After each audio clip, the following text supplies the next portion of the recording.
197 IQ by Ananas at Flamingo. Chapter 1. Few people know, but Shota Aizawa, or the pro hero Razorhead, uses his tired face to listen to the conversations instead of actually sleeping in class.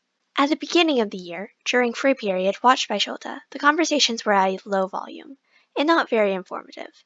They were still stressed by his expulsion threats and were still very serious. However, as the year was nearly ending, it was the Christmas holiday approaching, the talking was more and more interesting. He actually listened when Ashido complained about her exam with Kaminari against Nezu. It was really unfair. Why put the two idiots against an evil genius? And how much is his IQ, huh? It said he's the most intelligent being on Earth. 252, and he's the second most intelligent on Earth, actually. Surprisingly, it's Midoriya who answers. It takes all of Shota's training not to react. Did he hear this right? What? Ashido exclaims with a strong volume, stopping all the other conversations in class. Nezu. His IQ is 252, and someone has 257 in the USA, so he's second. Midoriya insists, unsure if he should repeat. Shota opens his eyes to stare at him dumbfounded. The kid is more focused on his friends, so doesn't see him. How the hell does he know this? Even him, after working under Nezu, doesn't know his IQ. He just knows that the rat is smart. That's all. He never asks, and the mammal is just too hard to read.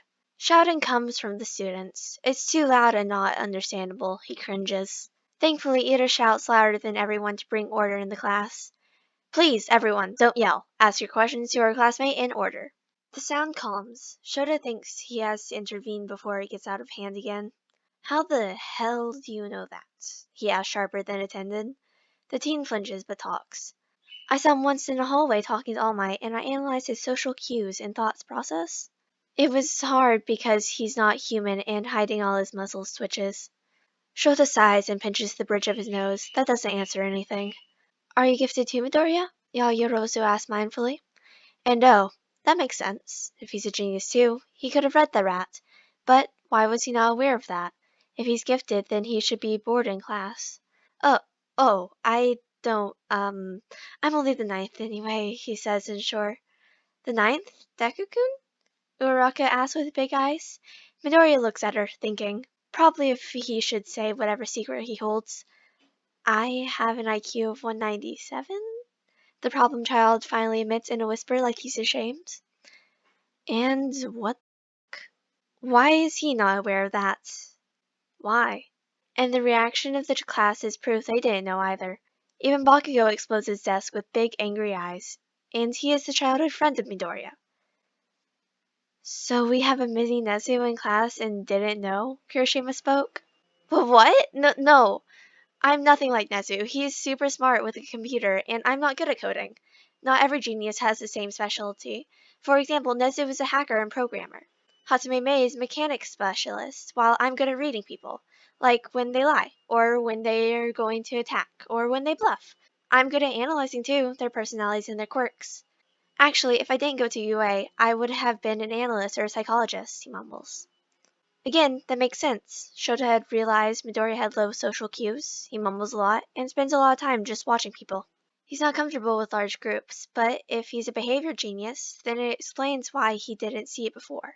The kid is just too good at analyzing behavior, and somehow ended up with reactions people just shrug off as oddities. He copies the reactions he saw so well to be in the mold.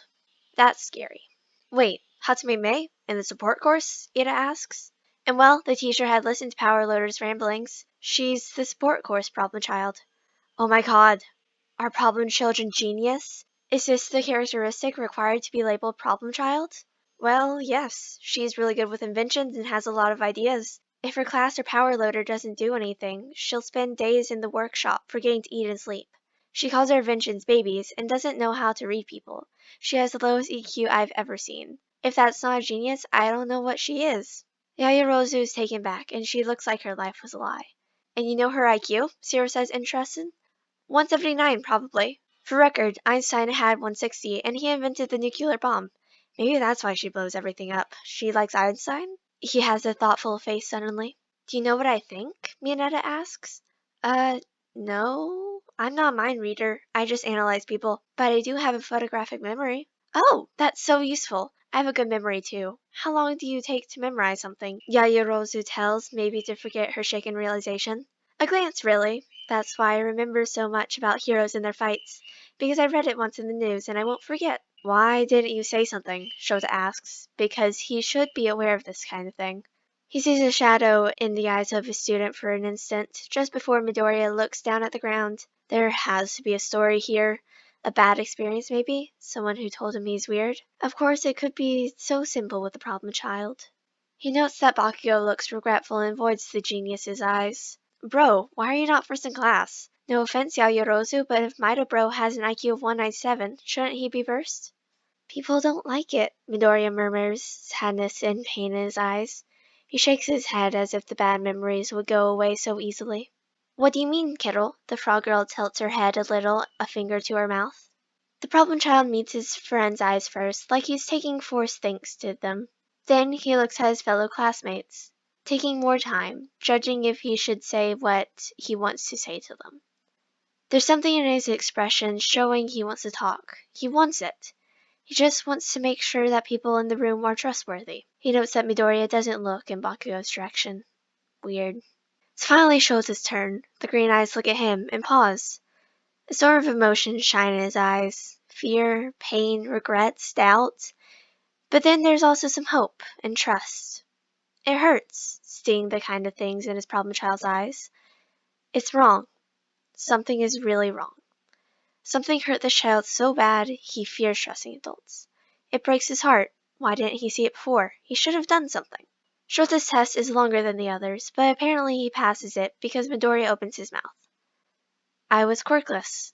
Nobody talks. They're all processing these 3 simple words. Shota's first thought is, there are still young quirkless people nowadays? The second is, you know how you were bullied before because of your weak quirk. This kid had to have worse bullying. His third is, I failed him. I should have seen it. But I didn't. I nearly expelled him. But he was a late bloomer. I overlooked and didn't help him like a teacher should do. Never mind what he thinks, because the kid continues, and the teacher realizes how much he screwed up.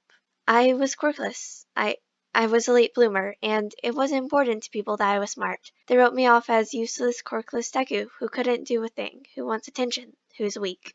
Uraraka looks like she's about to cry when she realizes the nickname was bad. Ida had a shocked expression, and Todoroki looks like he wants to murder someone. When I was 5, I corrected my teacher because, well, she was wrong.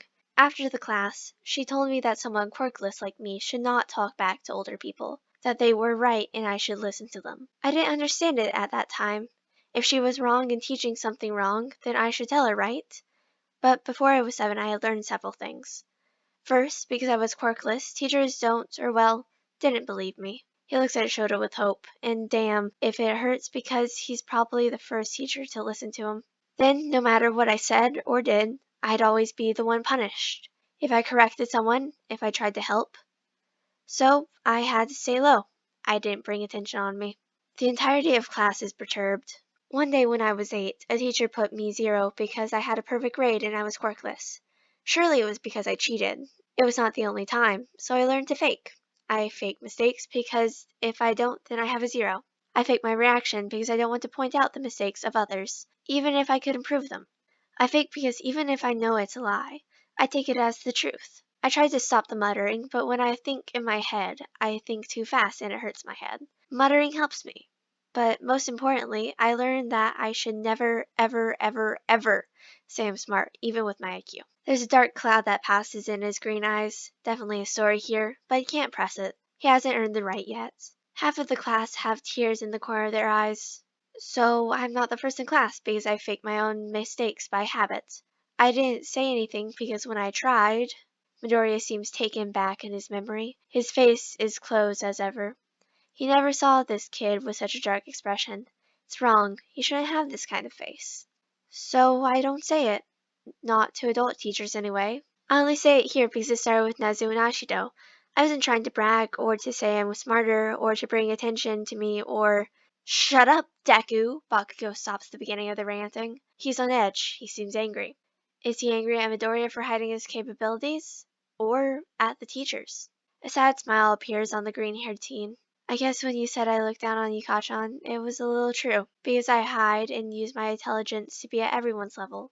I'm sorry, but I don't regret it. I tried, it didn't end well. Midoriya shivers at the end, like just thinking about it sickens him. The blonde boy explodes his desk, ending the utter silence and the quiet crying. Those bastards, I'll kill them! All this time I thought I was the best. It was a lie because I sabotaged you. Bakugo, use your quirk in class again and you will get detention. Thank you for your trust, Midoriya. I will make sure I am worthy of it. The green eyes light up. It was the right thing to say. Deku-kun, Uraraka hugs him. I promise you can be yourself. We won't do the things they did to you or say the things they said to you. You're a friend and we love you. Todoroki, Ida, and Asui went to hug the now crying child. President Mike enters the class this moment. He's surprised and gives a look at Shota. He will deny anyone who says he has a soft spot for the class, but right now he doesn't really want to break the mood. Still, sorry to interrupt, but you have English now. We will continue this discussion after Midoriya. Before going, he makes a subtle nod to Hisashi or President Mike, saying without words, I'll talk to you later. His problem child is surely something, and if he hides a proud smile in his capture weapon, well, nobody has to know. I hope you enjoyed this podfic. This is only my second one, so it's mediocre at best, but go check out the author. They're awesome. This is not my story. I did not write this at all or help or contribute writing it. I just thought it was an awesome story and I wanted to read it. I did change some words to make more grammatical sense for me to read, but some things I left in. So